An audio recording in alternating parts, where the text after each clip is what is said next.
Be like.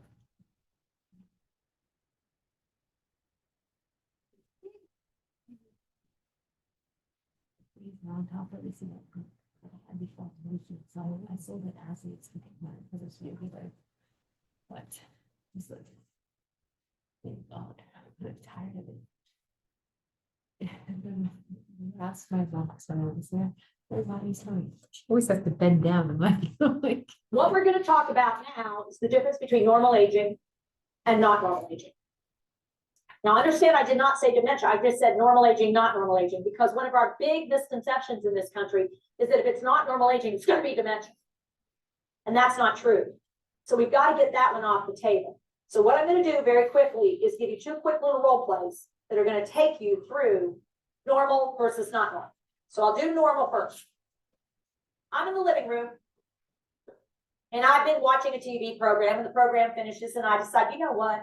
I'm thirsty. I think I'm gonna go make a pot of coffee. And I head toward the kitchen to make coffee. But before I get all the way in the kitchen, the telephone rings. And so I answer the telephone. Hello? Oh, hey, sweetheart. How have you been? Well, yes, of course I know who it is. It's right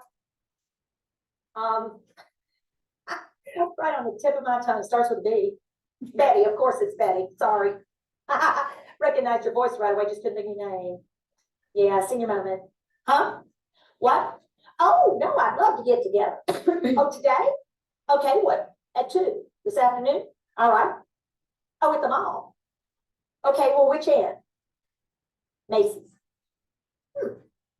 Oh, that's where J.C. Penney's was, right? They moved out and then they, I know what we're talking about. Absolutely. The menswear, is that the same?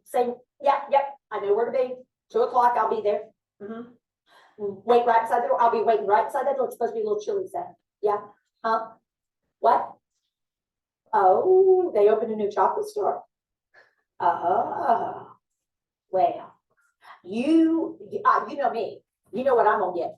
I'll get caramel. I'll get caramels. You're gonna get. I know you like the white flaky stuff in the chocolate. Yes, coconut, of course. That's you. Huh? Oh, no, I'll be happy to call and see if Margaret wants to come. That'd be great.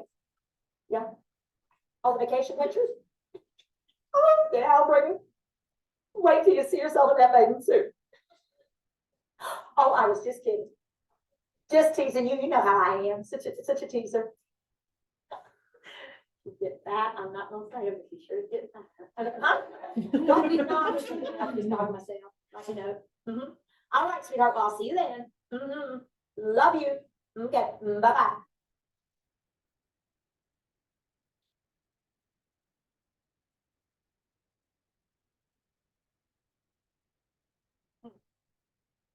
What did I come in for? Oh, that's really good time. I was watching the TV. Program ended.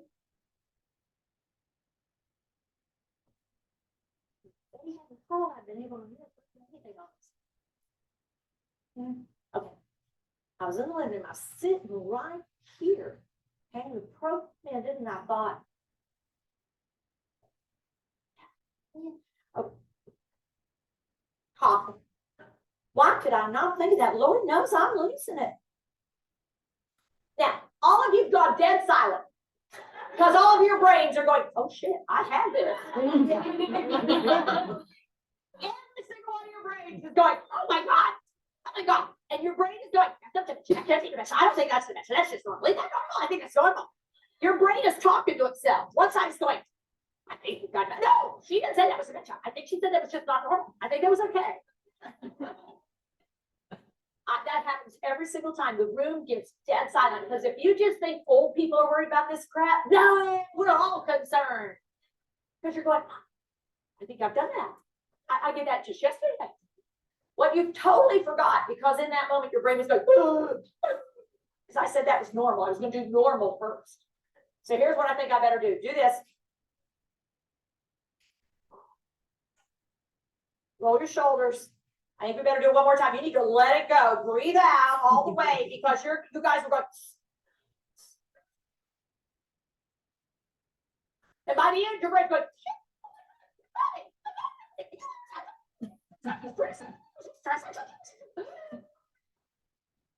Especially when I had to come back and sit in the chair, you're going, oh my God. So, Okay. So has anything like this ever happened to anybody? Oh, yeah. Okay, you and the young volunteers, this never had happened to anybody because they were so young, right? And they had really nice, healthy young brains, and they never had a moment. Like you never had to walk into the clean utility room. I And did. you're like, there you go. Yeah. Yeah. I do that all the time. Yeah. Sure. Yeah. So yeah, so that's good. You've all had this experience. Now, That's normal. yeah. Somewhat normal. Right? Or we're getting a room here. One of the two.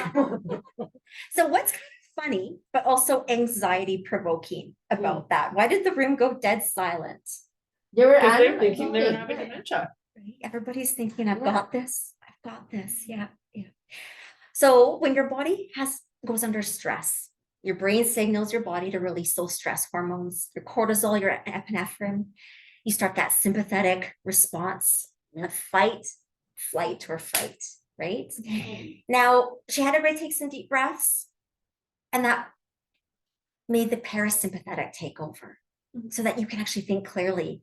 When your amygdala is firing like that and you're in that stress response, you can't think clearly. You can't think clearly at all. So everybody take 3 deep breaths, just like she did with the, I'll go big breath in, head out. And let's do 2 more. Just because we can't do more. So breathing is very important when working with patients with dementia.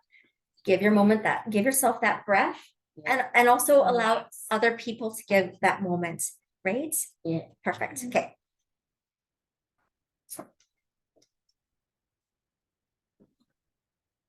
So during this part, if you can think about using the same hand signals as well, just to help, because a lot of us are kinesthetic learners. So think about using those hand signals just to remember some of the things she's talking about. okay, so here we go. Hand up. Human beings have 5 ways to take things from, do this, out there and get them in their brain. 5 ways to take data from the world around you and put it in here so you can use it. You can process it, you can understand it, you can appreciate it. So the number 1 way, notice how it's separated from all the others. It's special. Do this, be an artist. Visual data. Visual data is the most powerful incoming data. It is what human beings prefer, and it is what they want first in any way of collecting data. They want to see something first. It allows them to see it, and then they can start to think about what they want to do next. But what you see is the most powerful sensory input that you're going to get in your brain. But here's the interesting thing about vision. Show me what you see with. Point to what you see with. Here's what I'm going to tell you. Put your hand back here. This is where you process in your brain what you see. So brain activity in the occipital area, the back of your brain, is where you process visual input. There's a little bit of distance there, isn't there? What connects the input system to the processing system is wiring. Yes. And in dementia, all wiring goes on the fritz and then dies. Just so you know.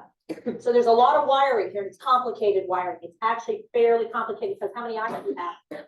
2. You've got to take in data from 2 eyes, integrate those 2 pieces of data, process it, and then make sense of it. So all that's happening in the back of your brain. I'll show you in a few minutes. There's a huge amount of your brain devoted to visual processing. It's huge. There's also wiring between what you see and some other parts. Second way that you get data in your brain, take your index finger. Oh, look at how it points to things. What you hear, auditory incoming. Auditory data is the second most important way that human beings get data into their brain. Auditory. But if you hear a sound off to the side, what will you immediately do? Look, because this is primary. This just alerts you to go look and see what it is you want to see. So when it comes to dementia, visual then auditory. People with dementia pay more attention and are getting more value out of what they see than what they hear. This is secondary, this is primary. Guess what caregivers like to do a lot though? Do this. Y'all love to run your mouth. You think they're paying attention to what you're saying. What they're doing is watching you when you're saying it. And they're picking up on your visual cues, but they're missing the content cues. Do this. So take the weapon that you've created, put it to your head, and pull the trigger. Because what happens is we think they're processing what we're giving them verbally, and what they're really processing is how we look visually and how we sound, but not necessarily the content. And because we're not on the same page, they're not getting this, they're getting this, we think they're getting this. This is not gonna match. Who has to change? We do, so we have to use less of this and start with this, and learn to use visual more than auditory. Third way you get data in, auditory, put your hands right here. Your temporal lobes. Both sides are involved, but they're very different. This side is very different than this side. How many ears do you have? 2. All forms of dementia, all forms attack the brain asymmetrically. It means it attacks one side of the brain more than the other. That's how it works. It hits one side and then it spreads more. So what happens in general, the left side of the brain is generally attacked sooner and faster and more devastatingly than the right side of the brain. We don't know exactly why, but most patterns of dementia attack, you're going to see more on the left than on the right. Left, right, language areas, but they're different. We'll come back to that in a little bit. Third way that you get data in your brain, take that middle finger, drop it down, and touch it to the back of your other hand. Now, this is actually complicated. And this is one of the most complicated, and it also takes up a lot of brain space.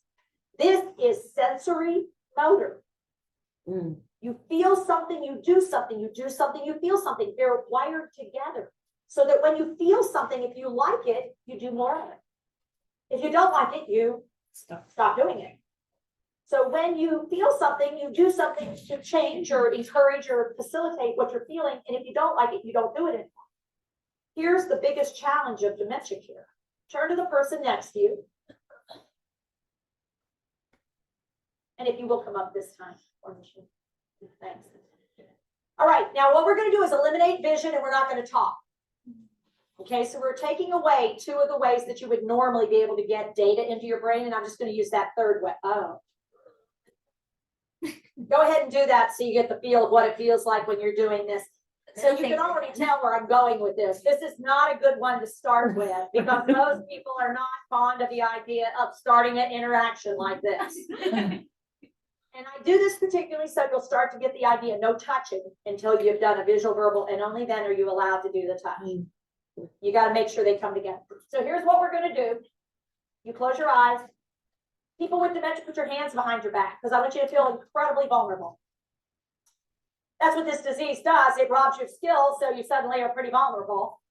And you thought you were confident. Okay, so caregivers, here's what you're going to do. You watch me and do to them what I do to my person. Y'all should have your eyes closed. There should be no peeking. Notice how many of you opened them up to see what I was up to. Yeah, they're sneaky like that. Okay, you ready? We're going to use these. Okay, you ready?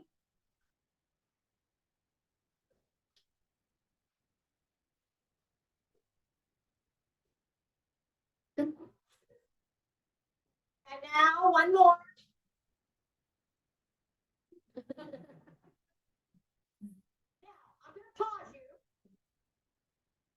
Okay, so grab a partner.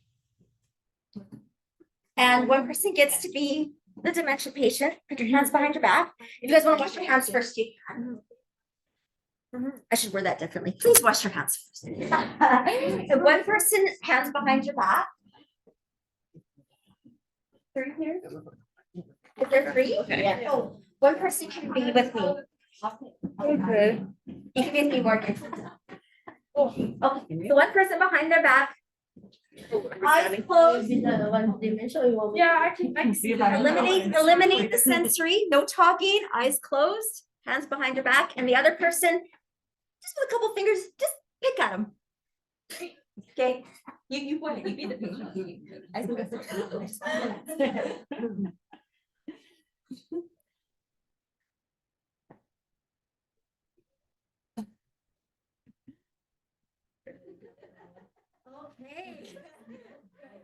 So patients living with dementia, how did you feel?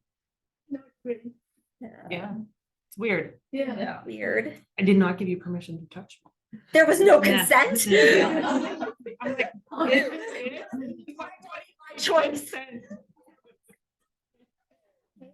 Morgan, what did you say? It's uncomfortable. Comfortable. Because you're like, hey, what are you doing? It's like. Yeah, and you don't know what's coming, you don't know what to Yeah. expect. Yeah. Yeah, you feel vulnerable. Mhm. So how can we now carry this forward with some of our, working with our patients with dementia? Even though that they don't understand, you still tell them. Tell them what you're "Okay, doing, I'm what you're trying to here, check if you're wet, I'll check your breath, like still explain. Okay. Even if. But you what's have to what's the number one way they're gonna take in data? That Visual. visual. Yes. Visual. Yeah. So we might tell them, Yeah. but what can we Or do show, that's, like, what can we do that's visual? Like show them like Yeah. a brief, like a clean brief or something Yeah. like that, like you have to actually. Or like. Or like- On yourself, Right? right? That's exactly it. Should we go with touch first of all? Should we touch? No, because they can't. No, And that's if when we we have to touch, get help. if we have to. Yeah. You touch, you Did get anybody want to it. smack? You guys. Did anybody want to do the smack away? Like, did Yeah. you feel that? Yeah. Right, yeah, okay. So your body was in kind of a stress response. Maybe it's a little bit of cortisol was going through because you didn't know what was gonna happen. Maybe your own fight or flight. Some Yeah. people might have been, Yeah. right? Some people might have been wanting to swat away. Yeah, so we gotta figure out how to get that visual in, right? Okay. Mhm. Let's see what she says here.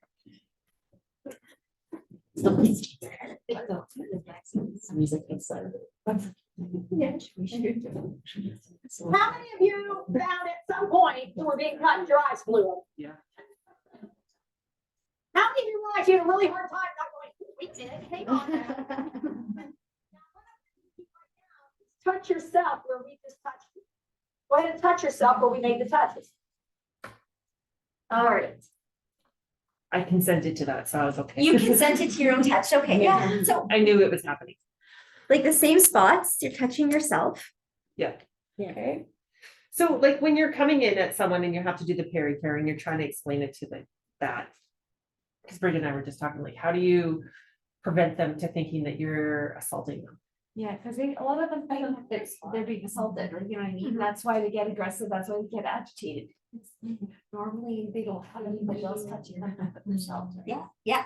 So they need a visual. They need a visual somehow. So we gotta figure out how to do that. How are we gonna show them, Yeah. without touching them first, what we're going to do? How do we show? So somebody said, show them the brief, right? Show them that sort of a thing. Somehow get it across to them visually first. Yeah. So why do you think it feels a little bit different when you do it to yourself? You're 'Cause you know what expecting you're it. actually Doing, Yeah. it's something you do for yourself, like, you know what I mean, but Yeah. that's what they're used to doing. Mhm. Too, like, Yeah. just like, Yeah, yeah. It's just like feeding someone, like you just come at them with the spoon, yeah, right? Yeah. Like if someone just did that to me, I'd be like, oh, Yeah. yeah. get. So Well, their even too- brain isn't receiving the same signal, Yeah. right? Because it's coming externally. Even too, like even helping somebody with the shower, and then they're used to having the shower by themselves. And then you're trying to help them, but they're confused, so they can't fully help themselves. But then explaining that to them, right? How it's really hard. It's really Mhm. hard. It's very challenging just to provide care. Oh man, some of those Just don't showers. ever give them that handle. Yeah. Don't do that. No, not a good idea at all. That. How many of you feel that that feels different than when we touched it? Yeah, because if you are doing it yourself, you're actually sending and receiving, and it's a closed circuit. However, when we do to you, it's an open circuit, and for your brain, we eliminated the knowledge of where and when the touch was going to occur, and so your brain was going, oh, oh, oh, oh, oh, oh, oh, oh, oh, oh. It was a hyper alerting, and let me tell you something that we don't think about touch: light moving touch. Light moving touch, cockroaches crawling on your skin, Ew. Yeah. clothes rubbing across, someone sneaking up. Light moving touch is an alerting, arousing touch. It's the hyper alert kind of thing. Danger, danger, Will Robinson. Because it says something's coming and you don't know what it is. And so what happens when we put our hands on people, even lightly, so you touch them lightly and say, Wake up, sweetheart. Because it came out of nowhere. So what I'm gonna do is have you try something a little different. And we'll really work on this skill this afternoon, but I want you to test drive the model and see if it makes a difference. So she's working with dementia patients and their caregivers. I want you to shake hands with the person. Now, I want you to tell me for a second, what's the most common contact we have with other human beings when we're greeting them and interacting with them? And Hand contact, right? So shake hands and notice the next thing you're gonna wanna do is let go. Oh, well, that's a bit of a problem. Because I wanna stay connected because I wanna keep the touch so that you'll know what I'm gonna do. But the problem is when I lose skill and keep strength and I like pressure, Yeah. go ahead and do it. Ow, wait, mom, let go, what are you doing? Okay? Or if they feel like I'm trying to hold on to them, makes them want to get away from me. Okay? So what we're gonna do is as soon as we shake, where did I tell you you found comfort? Ah, so what we're gonna do, and I don't want to trap your fingers. I want to leave your fingers free. I want my fingers free, but I want to be connected to you. So what I'm gonna do is slide like this. Do this, open your fingers up, both of you. Open your fingers up. Make them go like this.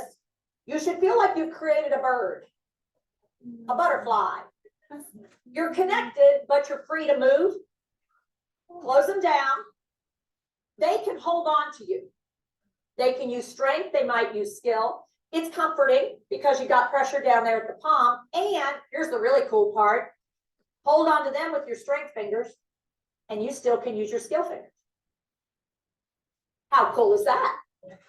And you turn it so you're underneath, which gives the sense of I'm here to support you and help you, not to try to keep you from doing things. Okay? Oh, interesting. so just try that, just with that same partner. Yeah. So you're coming up, you're doing a handshake, okay? Like you're handshaking, and then you do the butterfly. It's not even, yeah. I'm not even like trying to. Yeah, and then you're just underneath and you can use the other hand. And so I'm the caregiver, you're the patient, so I'm, yeah, that's nice. And then I've got my skill fingers to like just maybe help you if you just need to just pull your baby down a little bit. Just a little bit there, okay? There you go.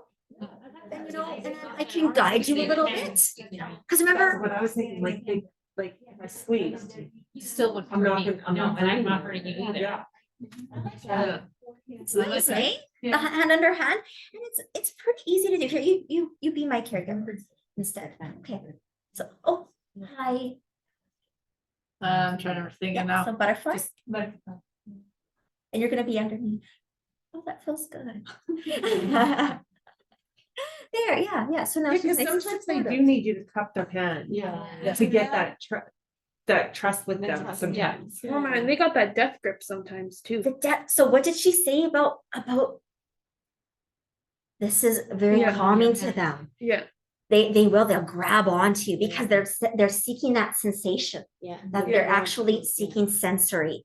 So they've got that sensory input now, right? Yeah. And then you've got your skill fingers to kind of help them do a few things that they need to do. Now, here's what we're gonna do. You're gonna lay your other hand on top of the back of their hand. You try this. Get them to, oh, now this is an interesting phenomenon. The oldest sensory motor track in the human brain is eye-hand. It is the one that develops first. You put a baby, sit it up at 3 months. What will happen if you let go? Down it goes. It doesn't even have trunk control. Doesn't have head control. But if you lay it on its back, so it doesn't have to do a whole lot of work, and you put the dangly crap down right in the middle range, Uh-huh. they're fascinated by it because they like to see it. And then they're just starting to learn how to do some of this stuff. So they're not very good at it. They don't have skill. They just have some strength. They're learning how, and they're learning to move against gravity. And so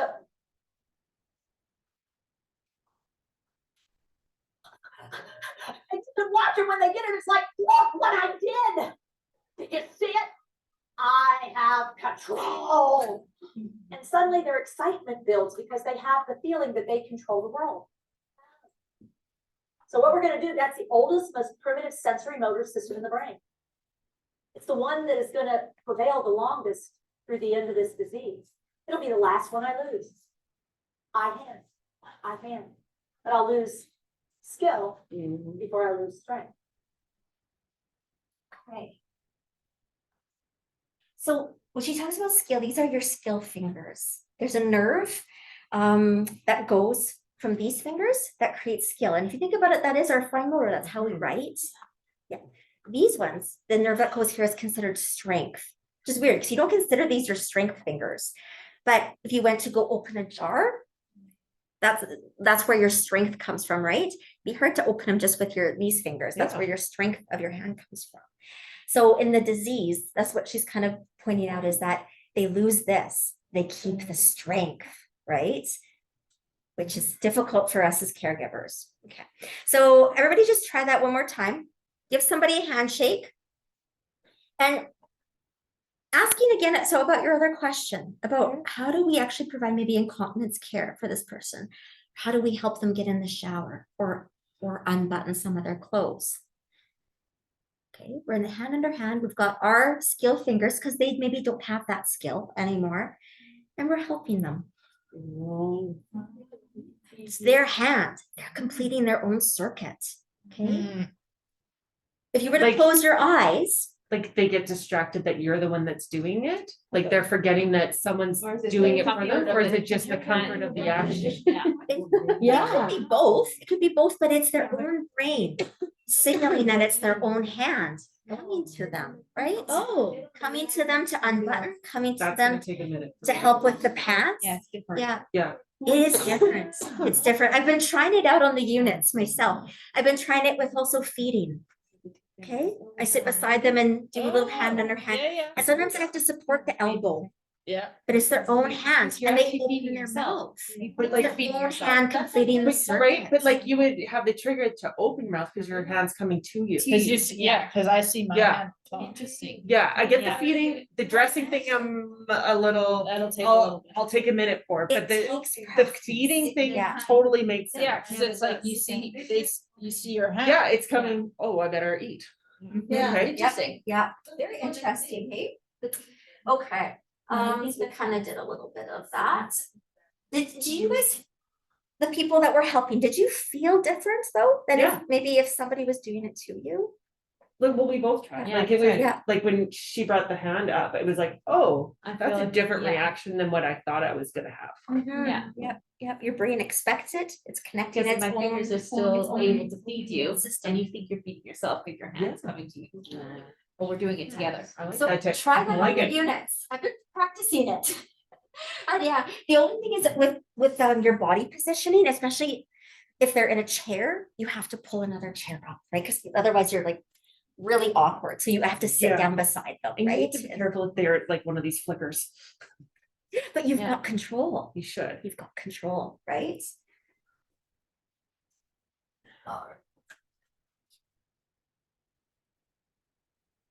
But here's the really cool part about human beings. Do this.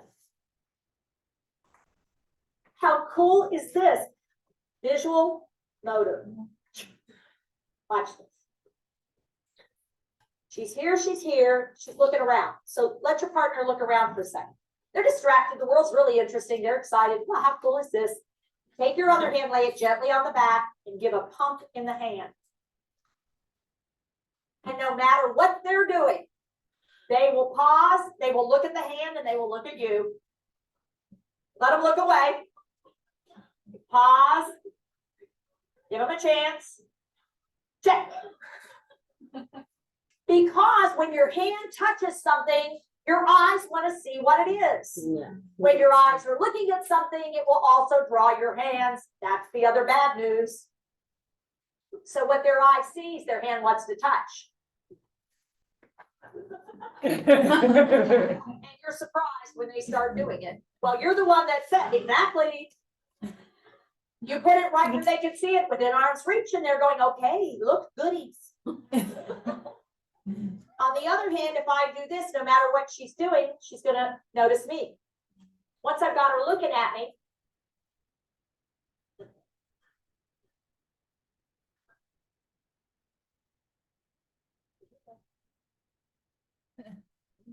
Clean it up, okay? Mhm.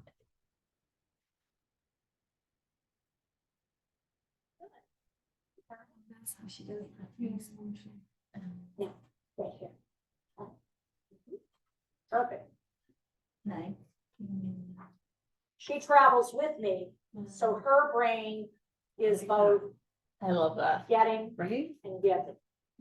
I reestablished the two parts of the loop so that she is doing with me, I am not doing to her. And she can give me feedback. I'm liking this. This scared me. This was okay. Take more time here, but this was fine. Did she give me all that feedback? Yeah, we're talking to each other without words.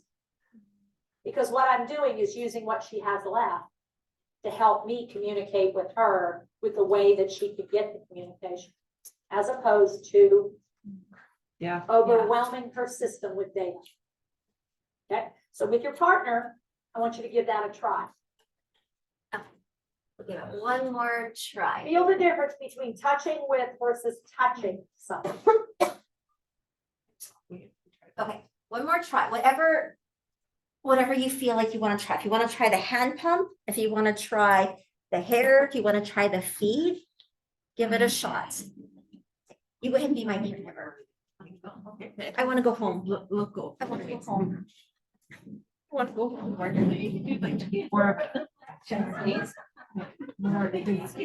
It's okay, I'm here to help you. We're just going to. I want to go this way. Yeah. So let me, let's go this way instead. Hand pump. Can I have You one? want to try? Yeah. Go ahead. It's like the whole like feeding you and it's Just baby. there, okay. We actually work that we do everything, right? Let's do your hair. We Okay, I wanna go just like you're doing this. I have like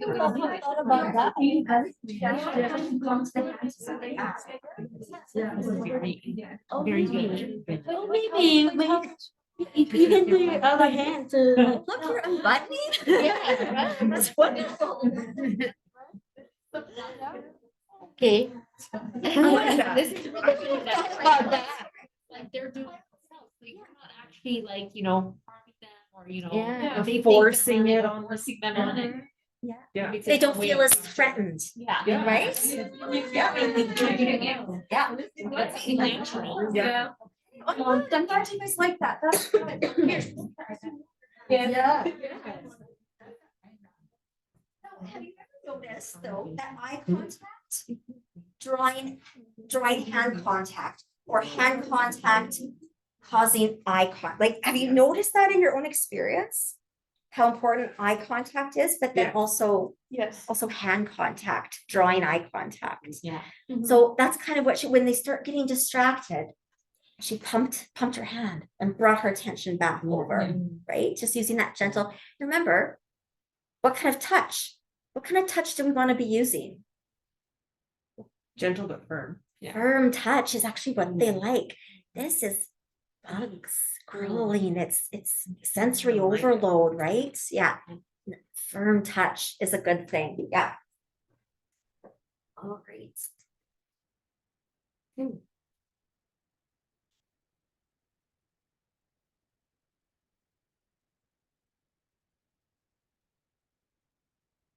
All right. So you're starting to get a sense of this. That kind of assistance has a term. And the term I've given that kind of assistance is hand under hand. It denotes the position of my hand. My hand is under yours. My hand is there to support you. You're the boss. I'm here to help. I'm here to guide. I'm here to assist. I'm not here to take over and try to do things to you. I want to do things with you. Because I know if I can get your brain to understand what I'm doing, you're going to cooperate. You can give me feedback even when you can't speak anymore. You can give me feedback that doesn't result in me getting hit. We can figure out ways to share information because I'm paying attention to what you're able to do. So I'm going to show you where this data is processed in your brain. It's huge. Do this. The entire top surface of your brain is devoted to sensory motor. Sensation and movement, and they are, do this, Internet. Yeah. hardwired together. What you feel drives what you do. What you do drives what you feel. Back and forth, back and forth, back and forth. And there is wiring between what you see and what you do. And there is wiring in a normal brain between auditory processing Yeah. and sensory motor processing. So if I were to say for you, or to you all, stand up, we're gonna go downstairs, your brain would take in that auditory data, translate that into an action statement, and get your body organized to stand up, and you would even know where we were heading.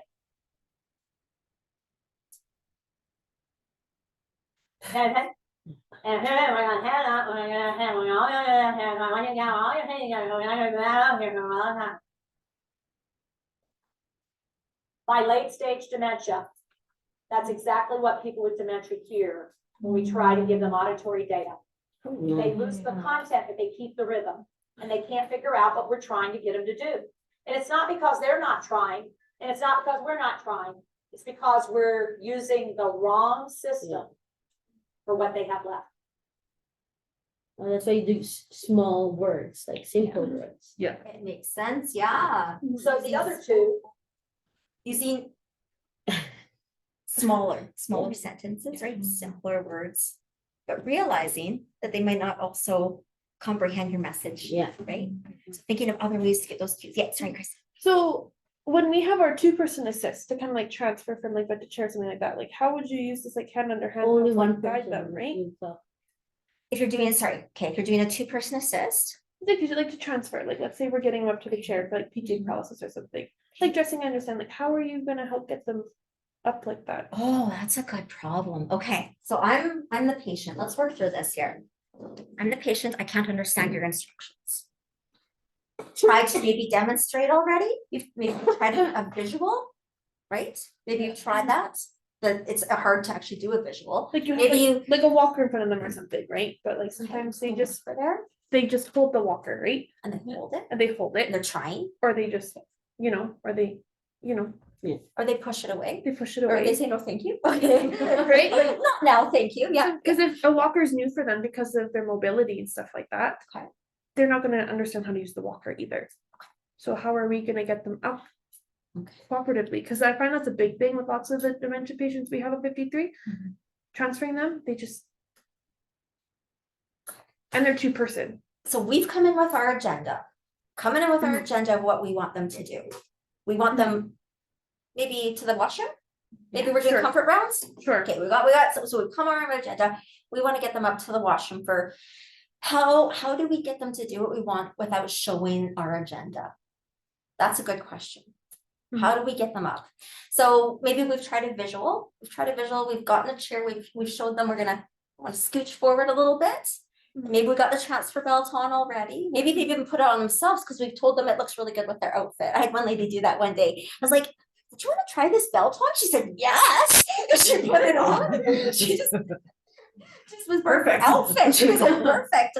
Thought, oh, that was too easy. And then okay, maybe we've done a little visual. We've tried to show them that we've even sat down ourselves and we're gonna go that way. So you're thinking about using hand under hand.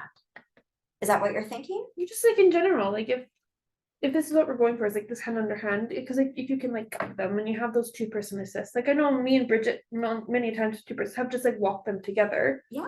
So like getting them up with this method, because I'll be honest, I will just, I don't say like manhandle, but I will literally be like, all right, like up we go, and then here's your walker and let's start walking kind of deal. You know, I would start with just how she says, start with a visual, show them a demo. Yeah. Show them what you want them to do. Then, I mean, you might have to do a little bit of this for them, right? Shifting their hips, like using your good be light, getting them more to the edge. You've shown them that you want their hands here, so they can push. Let's go. Let's go. Yeah. Bathroom, right? We're gonna go that way, showing them where they're Let's gonna get go. Up. Yeah. One person can do the hand thing well, Mhm. and then Either both one. of you do the rocking. so that they understand that you're gonna go back and forth with the hand. You could do, but then you're doing all the lifting yourself if they're not pushing off. Yeah. They don't push off They it. don't. They don't don't, push off, yeah, they're yeah, they're yeah, not they're doing it following anyways. those instructions. But once you anyways. get them up, they'll They'll be be okay. able to, yeah. Usually in real life, if it's two-person, there's only one person will explain. Yes. Yeah. Only one person will do the eye-to-eye contact, Yeah. and then the other one just assist, because she's focused on you, that she doesn't like, and you're giving her the pressure. Yeah, and you're giving her the hand. She's, Right, she's so focusing you you. so like- Yeah. So like you You have so my the hand, other one, but if like, I have someone over here too, yeah, both hands, like I'm just thinking like for myself, Yeah. if I'm. But you're confused- gonna then pump the hand. You Yeah. can pump a And then hand you're- with just you're looking one. at me, Right, It'll looking at turn your one person. head. So Yeah. she's directing Like, you, yeah. her, and Yeah. then the other person's helping Yeah. you Yeah. as we stand Yeah. up. Get your personal learning, right? It's Yeah. difficult to stand them up anyways, because a two-person transfer, so you know what I mean, Yeah. with Yeah. her directing you, and then the other person coming. And even two giving the other hand as well, could be a comforting thing as well, right? So It two could people, be. instead of going under the arm, you can always give them the Mm. hand, maybe that will help them. I don't know. yeah. I don't know. And maybe be a little less resistant. Yeah. To care, right? Maybe exactly. Yeah. Because they'll just look fairly independent standby assists here and No, that's the thing. just thinking logically here. I know, You better, remind, like, yeah. Oh, no, I'm not here tomorrow. Call me on So- Saturday. We're gonna practice this in real life, and we're gonna figure out for some of these scenarios. And even the other day, we're just kind of rolling somebody, and normally somebody very resistant to care, and obviously not understanding the care that we were trying to provide. And I did this. Hi, I'm Carrie. I did this, and I reached them It does, over. they do roll when They you do hold roll. their Yeah. hand like that. I've done that before. And then they held on to the rail. So I just replaced my Yeah. hand with the rail, Basically. And then have they that weren't did resistive. themselves, Yeah. right?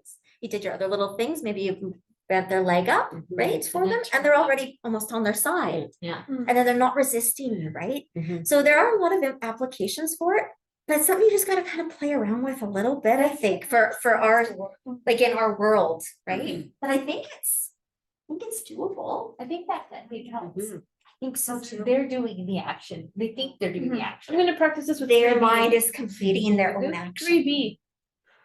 Try it. Let See me what know. happens. Let me know Yeah. how things Yeah. go. Yeah, it'd be interesting to see. Sure. She got me pretty good yesterday. What you smell and what you taste. Those are your five senses. Those are the ways you get data into your brain. So what are they? What you see, what you hear, what you feel and do, what you smell, and what you taste. These three are your skill manipulators. These two are strong and primitive. But people with dementia are just in the opposite way, like children when it comes to sensory. Yeah. Children develop which of these first? Curiosity or safety awareness? Which do they get first? Curiosity. Who's in charge of safety awareness? What else? Not them. They can care less about safety awareness. They're curious about everything. They want to investigate everything. They're curious, want to check it out. They have absolutely no safety awareness. Fortunately for everybody, they're pretty well padded. They have pretty quick reflexes. They don't have necks. Their heads sit right on top of their shoulders. They have a long torso. They're really got lots of padding everywhere for both insulation and padding. And their bones are not fragile. They're pretty dense. They bounce.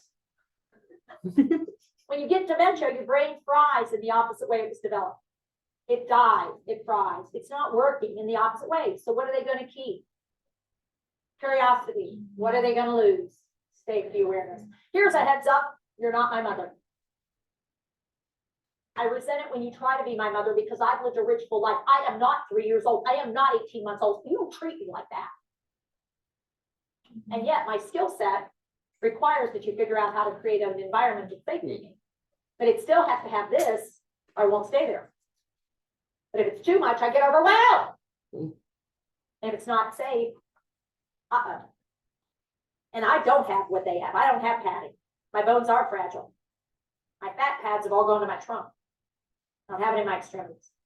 And I'm losing skills, and I lose them in the opposite way I develop them. That's the reality. Okay.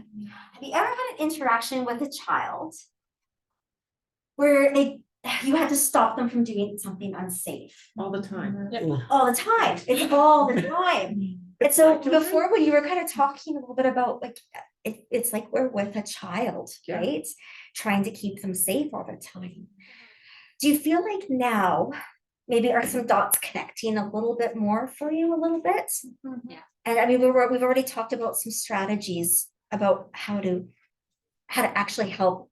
We can't make them more safety aware. We can't. They're not at that point where they can know. But it makes a little more sense now, okay? How that happens.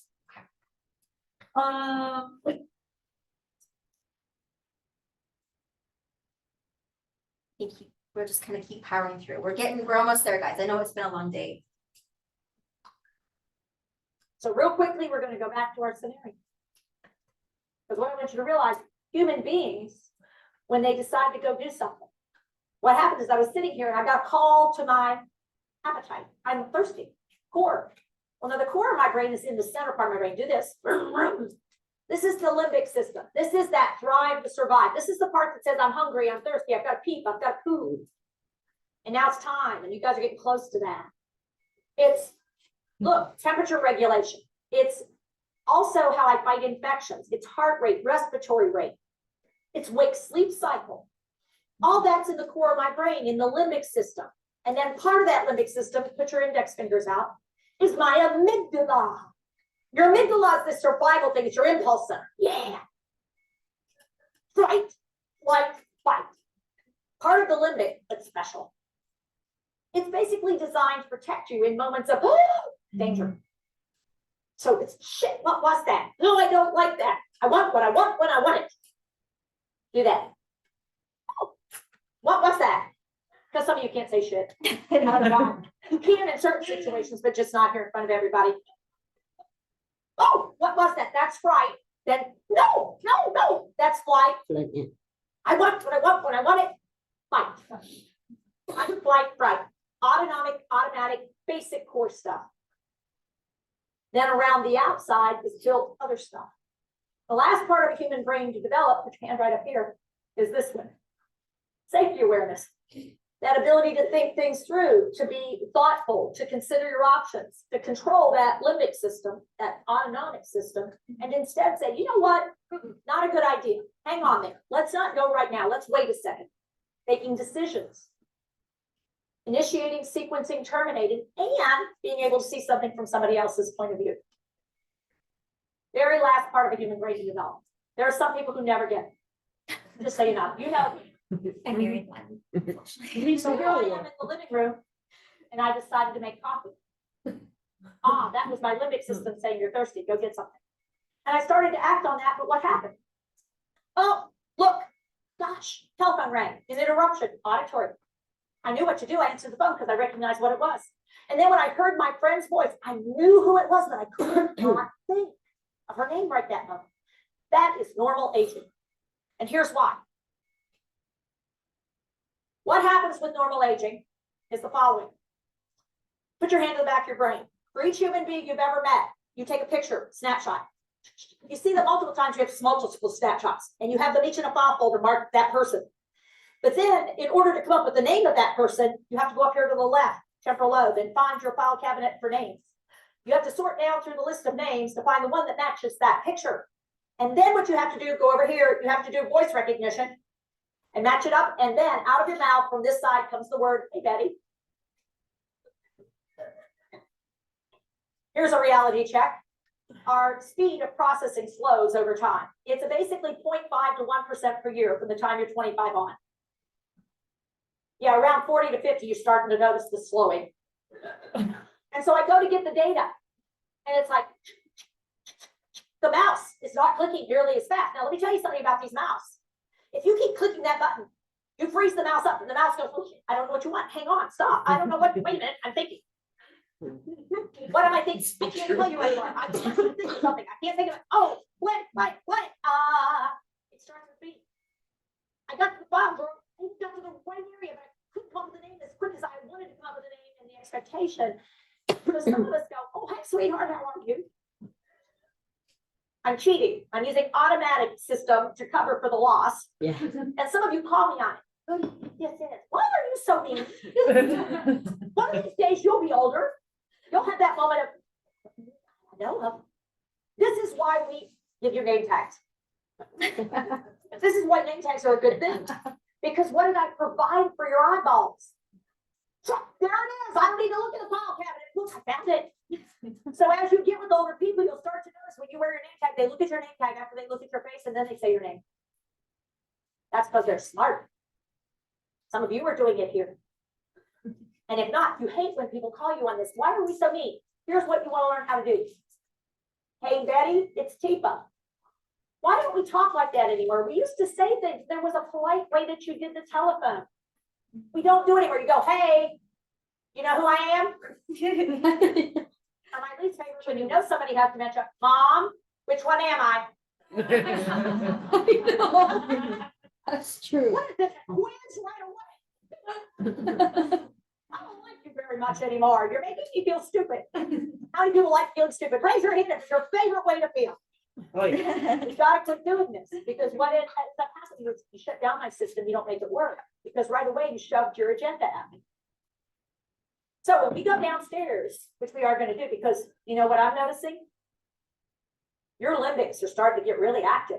Y'all had coffee, maybe some juice, you had those, and your limbic is going, we need to pee. We need to pee now. I need to get up, I need to go pee. Can we go pee? I thought we were gonna pee. Are we not gonna go pee? I need to go pee. And so your limbic system is sort of queuing you up. We got to go soon. And it better not be long. And getting out of these chairs, we better be careful. Because also I will tell you, some of you have to cue the system up. And here's the first thing. Tell me what you do first thing in the morning when you want to go to the bathroom. You want to know what you do? Hold the pee. Because in the very beginning, your limbic said we need to pee. And when you were really little, what happened when you needed to pee? You peed. As you get older, you learn you're not now. We have to put it in a place, a certain place. As you get a little older, these systems are not working as quick and sharp as you might hope.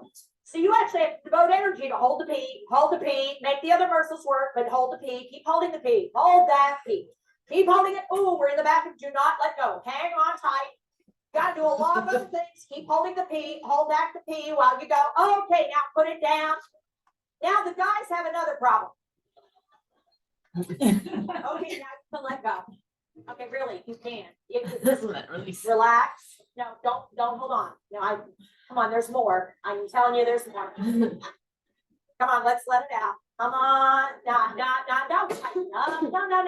that's not enough. So the women have stress incontinence and the guys have bladder out problems. They have retention. So this is the tricky part of getting old. It has nothing to do with dementia. If you put dementia on top of it, we have big issues.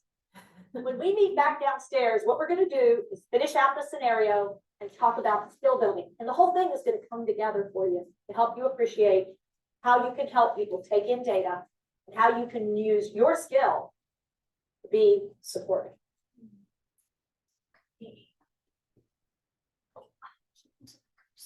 We need to do a quick review because we've checked. Okay. So, for review, normal aging. Some understanding about what's normal aging, like what's normal and what isn't. Do you think that there is a misunderstanding? I think Or- so. Yeah. I think so too. What do you think it is? Because we categorize it already. Yeah, People are scared to get old. we're still scared. Yeah, I agree. Why are we scared? I think too, more people are getting dementia, like there is more people coming, Yeah. like you see it. We see it, especially for us, we see it all the time. So we think it's Gonna be more and more. yeah. Me and my family always say we're not really like saving lives, we're just fighting Darwinism. So, people are, they're getting to a point where they're getting so old, like their minds was shutting down, like not what would have killed them earlier. So I think that's like, Fighting Darwinism. yeah, That's a neat theory. yeah, but people see when people get forgetful, like it scares the crap out of them. They don't want to get old and they don't want to forget and lose their ability to function. Like, It is scary. like I know, like, cause my grandpa has it. My mom doesn't go visit him. 'Cause she doesn't like to see it, and she's like, "That scares me. I don't want to be like that." And I was like, "Well, I need to break it to I you." think it's like, it's gonna happen to a lot of people. Yeah. You know what I mean, with, like, I don't know if it has to do with the vitamin D. The sun, but you know what I mean? Yeah. Like I'm just saying, in Europe, like in Italy, they have more sun there. The older people live for much Healthier. longer. They also don't have as many chemically produced foods. Yep. Yeah, that too, that too. But what that didn't, COVID did, so you know. To them, but you know, So normal aging. What did we learn from Tifa? What's normal? Forgetfulness. Forgetfulness. Normal to forget. What else is normal? Just need a minute to process information. slower. A little slower responses, right? Yeah. Slower to respond. Anything else? It's just normal aging. You kind of got out of that? To get like distracted and have to almost like I don't say like reorientate yourself, but be like, okay, like what was I doing again? Like, Well, yeah, to get those distractions, that's normal. And that actually has to do with your working memory. Your working memory can usually only hold 5 to 8 things in it at a time. So how many new things, when you walk into the clean utility room, how many things do you think you're actually thinking of? A few different things. More than a dozen, probably? Yeah. So that thing that you walked into the clean utility, because this is what always gets me. I don't know. I don't want to generalize. I don't want to say that this happens to you, but this happens to me all the time. I walk into the clean utility room and I go, what did I That's come what I did in yesterday. here for? Sometimes, and then I have to retrace my steps. Yeah. My mom always says, you just sit back down, I'll give you pressure back up to your brain. And I'm like, thinking like. Venus return and yeah. Have you told your husband and your son, can you ring my phone? Yeah. Because you forgot Oh to my put it. Oh, yeah. Like, Well, I've had to do that a couple Right. times, and it's like sitting right next to me on the couch, so. I know. I like it when it's in your hand and you're looking for something with the flashlight, and Oh, you're like, like, where's where's my the phone? keys? You know what I mean? You're trying to Yeah. keep Or the glasses, it's like, where are my glasses? And then I'm like, oh, they're on my face. Well, these ones. Yeah. Went to your keys in your pocket, you're looking for the keys everywhere, and I'm like, where's my keys? And I'm freaking about the keys, but it's in Yeah. my hand. I did this That the was other day. I bad was one on day. my phone looking for my phone. Yeah. I was like, just a minute, Mom, I'm looking for my phone. I have it written in my phone. I'm like, I just can't find it. Where would I Yeah. put it? She goes, well, aren't you talking to me on it? Yeah. It's pretty universal. We all kind of start to do that, right? Yeah. Same places. And one of the things we know about brains is where you learn and hear something matters. And one of the things as we get older, it matters more than you think. When you change rooms, your brain resets the screen. And that is one of the reasons, even if there wasn't a phone call, you might walk from one room to the other and then, what was it I came in here for? Because when you're in a whole new setting, look at all the new data that's coming in and it's bombarding your senses. And if you didn't strongly hook the thing you wanted to go do into that, what's called working memory, by the time you get to the new place, there's nothing to find. Unless you go back to where you had the thought before and then you can find it. Now, I just said a word that's really important, working memory. We now know there's a whole variety of different kinds of memory storage in the human brain. We used to just think it was either long-term and short-term. That's not true. Working memory is probably one of the most vital kinds of memories, and it involves a complex process. Do this. Working memory means that you have to wire together all parts of your brain to get it to work. Because it's complex, human beings can hold the following number of things in working memory. Working memory means I'm able to manipulate and work with them all at the same time. 5, put your hand up. 5, isn't that wonderful? 5 to 8. That's the most a human being can hold on to, and this is the least that a normal functioning human being should be able to hold on to at a time. 5 to 8. So I should be able to hold on to at least 5 pieces of information. in my working memory. It's actually pretty complicated. I've got to do a variety of things to do it, but I can.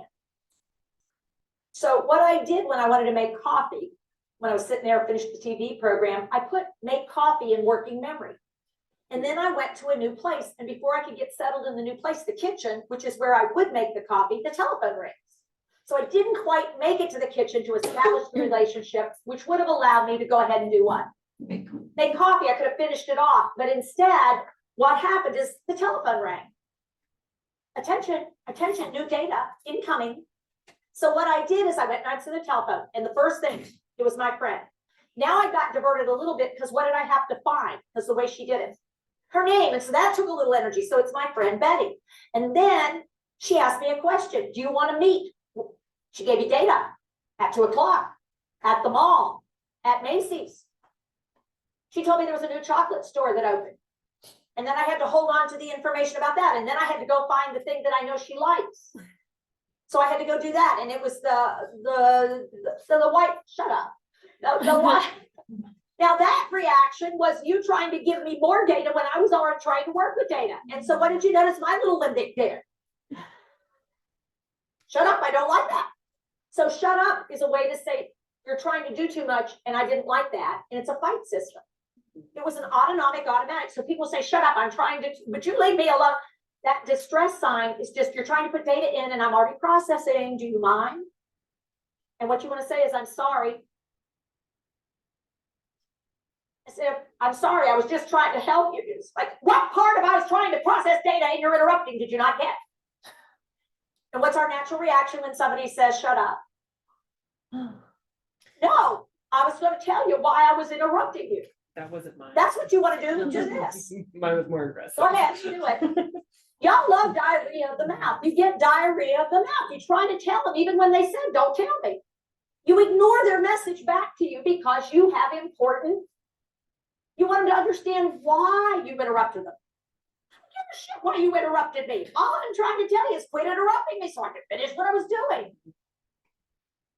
Now, some of us are always that way, but guess what happens when you get dementia? Even if you weren't, you become more that way. Guess what happens when you're stressed? Same thing. So professionals, when you're trying to talk to families about, this is what I want you, well, shut up. I can't take it. Family members, you're trying to talk to another family member. I can't hear this right now. Would you, particularly you're trying to talk to the one who's the primary, because you're observing that their behavior is not helping. And they're going, and you're going, wait, I just want to tell you. What did they just tell you? I'm full, leave it alone. We have a hard time hearing that message, don't we? Yeah. Because it means we need to do what? Take a time out, just shut up. And then when they pause, that's when you say, I'm sorry, I interrupted what you were doing. Because we want to work with them, not fight with them. And if you keep pushing your agenda, do this, take your finger and poke at somebody with it. Go ahead, poke. How many of you like being poked with that? Would you just be quiet? So what I'm going to tell you, this is a critical message that for you to get into your brain and appreciate. When I give you negative feedback, it's not because I'm trying to be ugly. It's I'm trying to get you to listen to me because you're generally trying to talk to me. So I put coffee in there, but all this other stuff. I filled up all the space. Not only the 5. I'm going to have caramels, which we're going to have coconut, and we need to meet at the menswear entrance. So what will I not have with me when I get there? The vacation pictures, and who will I not have called? Margaret. Where's coffee? I forgot about Margaret. Well, I lost that a long time ago. That's not even on the table anymore. No, I mean, but it it's was long useful. gone. I don't Margaret, know when if Margaret it's was good probably anymore enjoying like that. Yes. Except Yeah. if you're a young person, you're young and your wiring is really good and quick. What will happen? What's the first thing I did when I couldn't think what it was? I looked around the kitchen. So the first thing you do is you look around the kitchen. A young person hasn't done that much stuff in the kitchen. So they look around the kitchen and what do their eyes notice? The coffee pot, and they go, cha-ching, drop the penny. They don't have to go anywhere. You're a little older. You've done a lot of things in the kitchen. Some of them we want to talk about, some we don't. But you've done so many things in the kitchen, you can't look around the kitchen and get it to pop. So then you try system number 2. You always go in this order. You talk to yourself. Tell your children it's healthy. Because what you're literally trying to do by talking out loud is prompt the memory of why you came in there. You literally say to yourself, and everybody did it. I heard some of y'all did it. Now, what did I come in here for? Because now you've moved to auditory cueing. You're trying to cue yourself up, because if you say it out loud, maybe it will prompt what it was. It will be enough of a cue to get you to go, cha-ching, there it is. That didn't work either. Because when you get a little older, it wasn't firmly enough embedded, and there's too many other things floating around now. I've lost it. So I have to actually physically travel back to the setup where I was. And then if you watched, I tried the whole thing all over again. I looked at the chair, I looked at the TV. I say to myself, I was watching TV, the program ended. I still couldn't get it to pop until cha-ching, there it was, right there waiting for me in my working memory. I just couldn't get to it. Normal aging. That's absolutely normal. All of that is normal.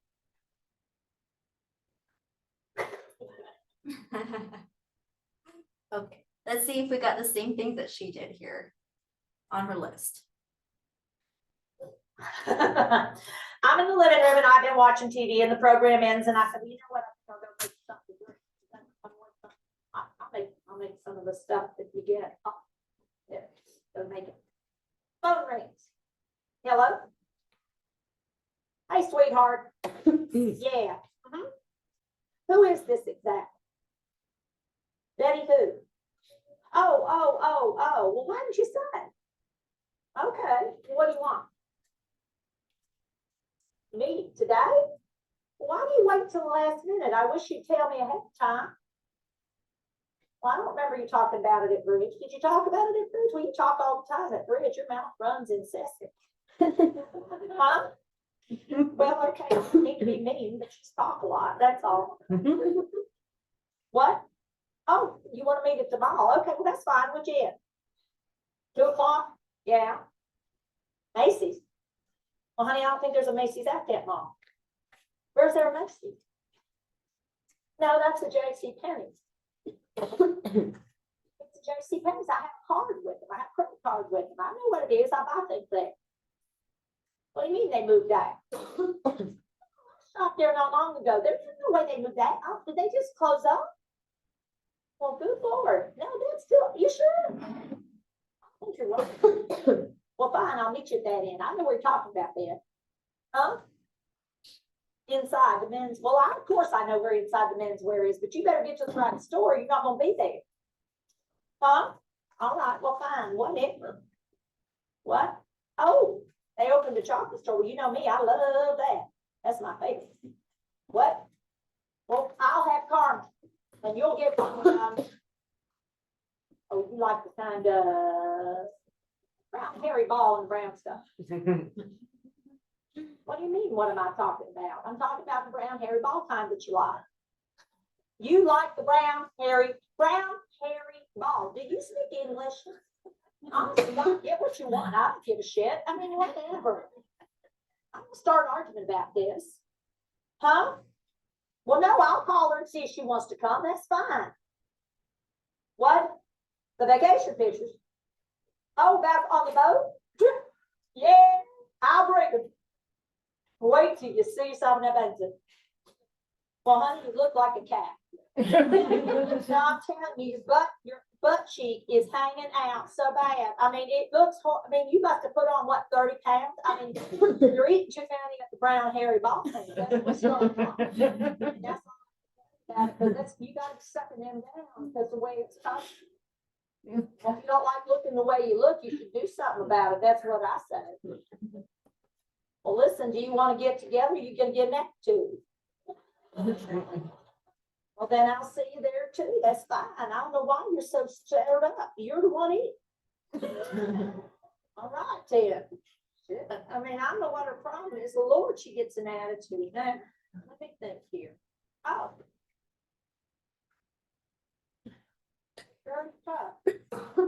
Coffee, a coffee Now, I told my son that I was fairly sure that gypsies were coming in here at night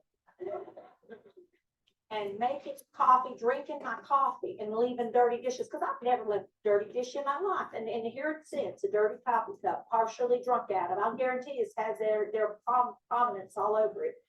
And I better go check the bathrooms, for sure when they get in here and get that, they'll steal toilet paper too. They always steal toilet paper. Look at that. See, the roll's empty again. They come in here and he thinks I'm not nuts because I saw that it's gone. Well, I'm gonna go down to the corner store here and get some toilet paper because there's nothing worse than constipation and you got to go and there's no toilet paper. You got to have some. So I go down to the corner store and I pick up a few things that I need because I know there's some things I need. And I come back and I go to put them in the fridge and such. And there's another quart of milk in there. Well, I wonder who brought that by. I don't know when they brought that. Well, good. I can make use of it. It'll be fine. And let me go put this toilet paper up. You know, I'm not gonna put it in here because sure as hell they'll steal it just like they stole the other stuff.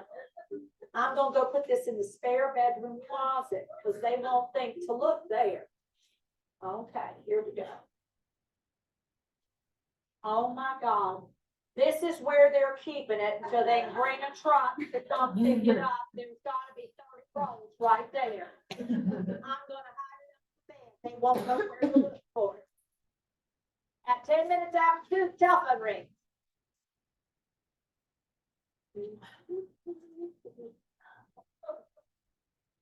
Hello? Well, hi there. How are you? What do you mean, where am I? I'm at home. Where are you? What are you doing at the mall? Well, if you wanted me to come to the mall, you should have called me. I can't read your mind. What do you mean you did? Who'd you talk to? No, I didn't talk to you. I remember if I talked to you. I haven't talked to you in a month or so. You did not call me. Maybe you called the other one.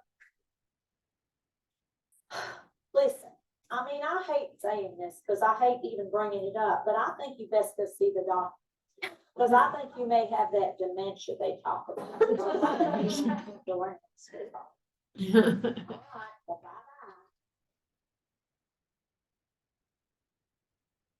All right, so at your table, I want you to do a quick review of what's normal and what's not.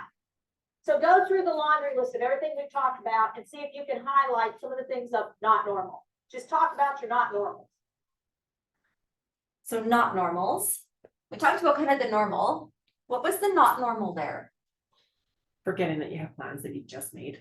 Yeah. The hoarding. Hoarding. Yeah. Yeah, absolutely. Right. Can you imagine how hard this is for like family members to see, right? Like, Mom, how many rolls of toilet paper do you have? What did you guys think about her referring to an ethnic group? Did you, oh, you missed that I part? missed it also. She felt like the gypsies were coming in Oh. and stealing the toilet paper. Oh. So you lose on the left, language on the left, you retain on the right. So we're gonna go like this. Language on the left and rhythm on the right. You gotta really pop the hip. So you remember, go ahead and do it. Trust me. Kinesthetic people, you'll remember this. Language on the left, rhythm on the right. Okay, so you lose on the left, you retain on the right. So you retain rhythm. But guess what else is stored on the right? Racial slurs. Those words that they have heard maybe a long time ago. And it's not socially acceptable to use. They've retained that. They put that in that right spot of their brain. They've retained that. Also swear words. Swear words that maybe they heard when they were a kid and they said, guess what, Mom? I learned a new word today. And they said the word. They said, oh shit. And then they maybe got their mouth washed out with soap or anything like that.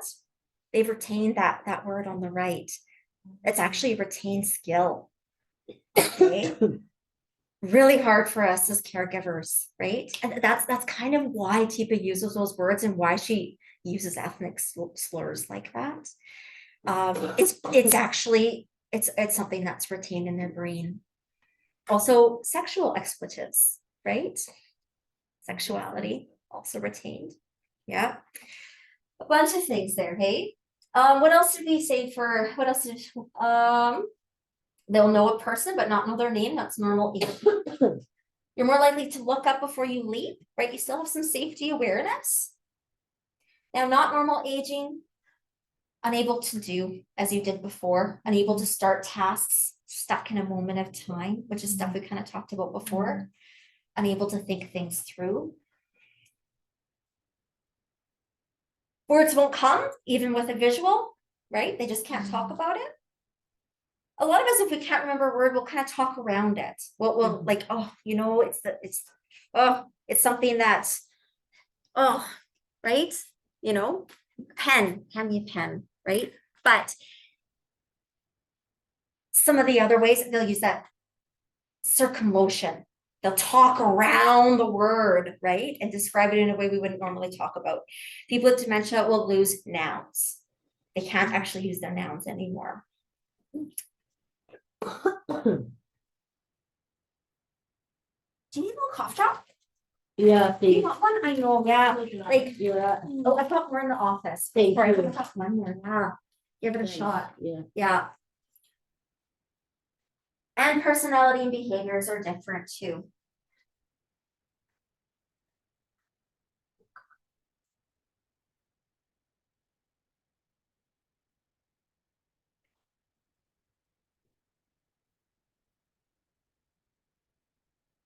I'm gonna take you through and see how many things you picked up on that I know. Let's see how good you are. You're pretty good at that. So when I answered the phone, did I actually know exactly who I was speaking to? So I was unable to take the voice print and match it to the person that I know. So the challenge here is I covered a little bit. Hey, sweetheart, of course I do. Yeah, Betty who? Because I got Betty, she told me Betty, but even with Betty, even with the name, I couldn't get across to the other side of my brain, recognize the voice print and go, oh yeah, that's who it is. I had to have help to get back across and find the last name and hook it into the picture that I have in the back of my brain. My wiring's not working quite right. Now that could have been a stroke. It could be inattention. It could be that I know a lot of Bettys, or it could be that something's starting to go wrong with my wiring. Okay. Now the next thing that happened, we're going to meet at the mall at 2 o'clock. What happened to the word Macy's and my association with that new store? It's just not there. I can't, there's no connection. The new data did not get wired into my hippocampus. I'm not able to hold on to the word, connect it with the location, and make it be something I could find. So when I go to the mall, what signage am I going to be looking for? J.C. Penney's. And so I will go right by that mall, and I will keep driving, and I will keep driving because I know that it's got to be here. I can go over 300 miles. And then when I find the J.C. Penney's, I don't recognize, number one, how far I've driven and how long it's been. I don't think I've gone that far. I think maybe 15, 20 minutes. I mean, it was just like a little bit longer. I have no idea how dangerous I have just made my life and how challenged you are by what I'm doing, because I can't hold on to that data because my hippocampus is not necessarily registering accurately. So this is why we have so many of those things where people get turned around. It's my wayfinding that's challenged by this. Now, again, this is a highly vascularized blood supply area of your brain, so it's high risk for strokes, but it's also one of the very first places that for many types of dementia we see damage. And so the challenge is they can't figure out how to get from place to place. Once they're in a place, once they get to the place, they recognize all the cues about the place is getting there and getting back. And these could be, by mid-disease, these could be really familiar places. So they're standing in the house, and they say, where's the bathroom? And your heart drops because it's like, Daddy, it's right down the hall. Well, when did you move it to right down the hall? Because now what I have, do this. I have an overlay of this new data, but the old data is the house I grew up in. And I'm literally picturing the house I grew up in and where I would find the restroom. And this is not matching. And so I'm almost immobilized or I'm frustrated because I thought it would have been right there. And so my question to you is, when did you move it? And what is your brain go? It's exactly where it's always been. Because these layers do this. These layers are clearly separated. Do this for me. They're starting to interlock and get messed up.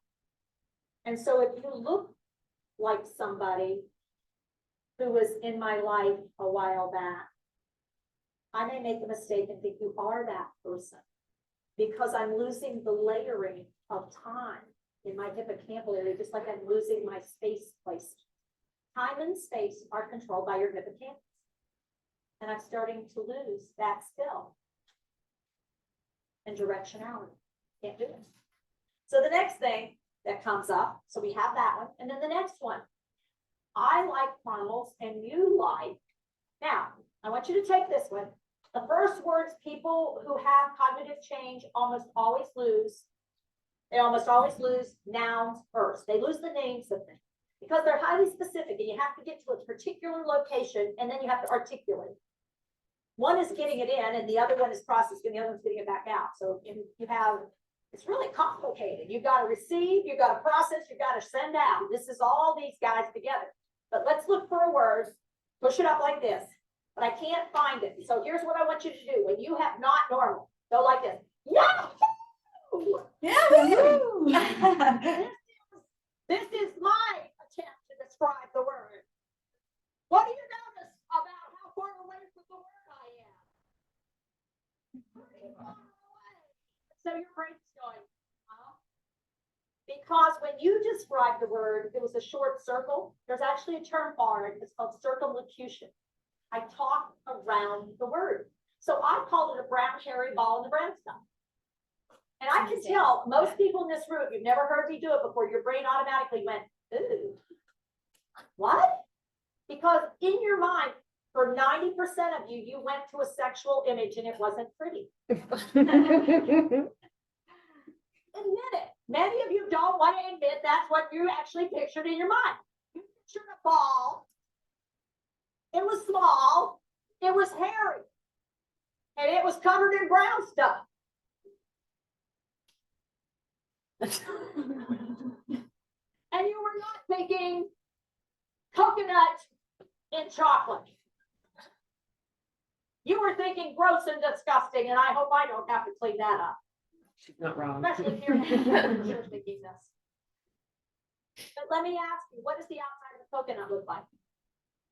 It's a brown, hairy ball. And what I was trying to do is describe coconut, but I couldn't find a lot of the descriptors. And so I had to go to the outside of the coconut, realize that I'm describing it visually.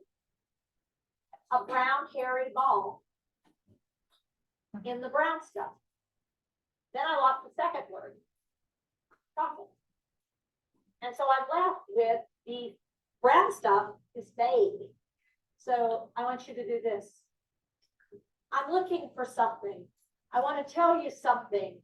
You know, the whatchamacallit, the thing that it is, you know, the thing that is the thing that goes around the thing, you know what I mean? The thing that you put in, the one who comes by and does the thing that he does with the thing.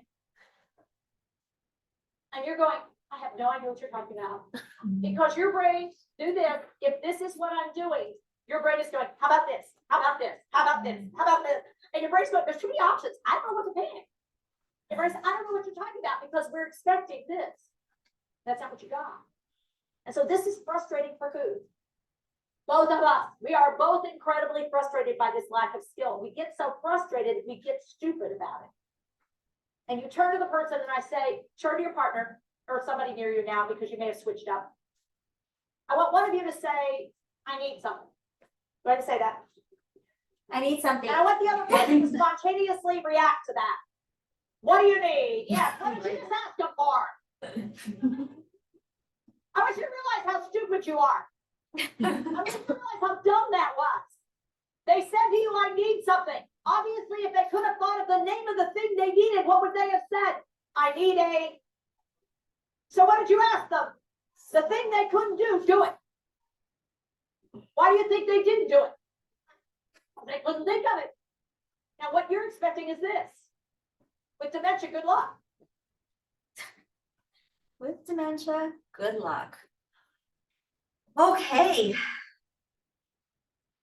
So that's just a little bit of normal versus not normal aging. A little review of the brain. In like very easy to understand terms. That's just all that's about, right? Now, what we're going to go through is actually, I think that's the best part